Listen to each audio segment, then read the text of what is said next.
Hey everybody, today we're going to be showing you how to fly a kite. I love flying kites. I wish I could afford a store-bought one. They're so bright and colorful, they're beautiful. The kite I have is one that I made out of newspaper and twigs and bees spit. I bet you didn't know that you could use bees spit as glue, did you? Did you? I knew it. You don't know anything. My favorite part about flying a kite is the flying part. I love watching my disgusting creation soar through the clouds and almost hit birds. I'm getting better at aiming my kite, and someday I hope I'll get good enough to aim it and hit a bird and get to have free bird dinners after a long day of kite flying. I'd love to make eagle soup just once, just one taste. That would be enough for mine lips. I want to sup upon the savory wing meat of such a humble, bald creature. I wish there were more bald animals. I can only think of three: eagles, walruses, and people. People like to act like they aren't animals, but they are. I have seen people do things that are truly animalistic. I myself have committed some rather beastly acts in the past, but I like to leave the past where it belongs, in the past, and only focus on the future. Hopefully, technology and science will get advanced enough in the future so that I will be able to buy a backpack or something that turns me into a kite. I mean, I want to be able to wear a thing that will let me fly in the breezes and catch birds with my two greasy hands and even eat them while I'm flying around if I'm hungry enough. Why should I have to come back down to the filthy earth to eat my birds? This is my future I'm wishing for. I can hope for whatever I want.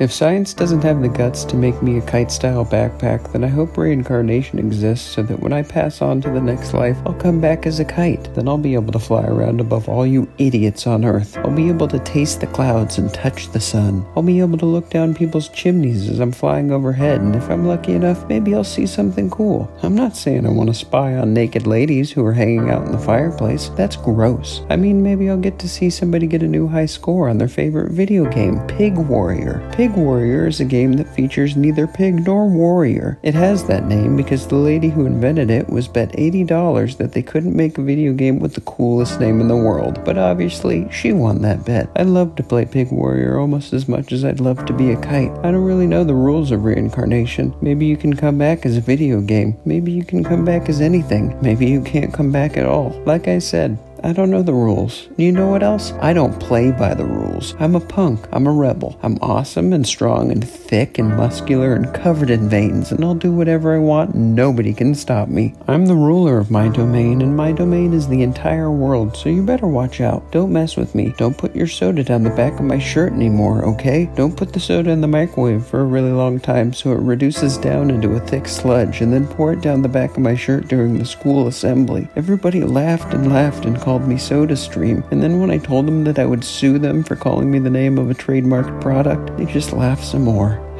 School can be really difficult sometimes. It can be hard, but I'm not saying that you should drop out or anything, and education is important, but I guess you can just learn stuff outside of school. I mean, look at me. I'm here teaching you about all sorts of stuff each week, and I'm not a real teacher. I am but a humble being trying to share my knowledge with those who need it most. I'm just trying to turn my years of suffering and experience and failures into something positive. Maybe you can learn from my mistakes. Maybe watching these little tutorials of mine will act as a cautionary tale, and it will save you from following in my footsteps toward pure calamity and self-destruction. Well, you know what they say, you can lead a horse to water, but you can't make them think. They're right about that. Whoever invented that saying was right. Horses are extremely stupid and they have never thought about anything. That's terrifying now that I'm thinking about it. Horses have never had a single thought, but they still have the bloodlust within them, and they will bite you in half if you get too close. So please, stay away from horses. Stay in school. Get the high score playing Pig Warrior. Who knows, maybe if you're lucky,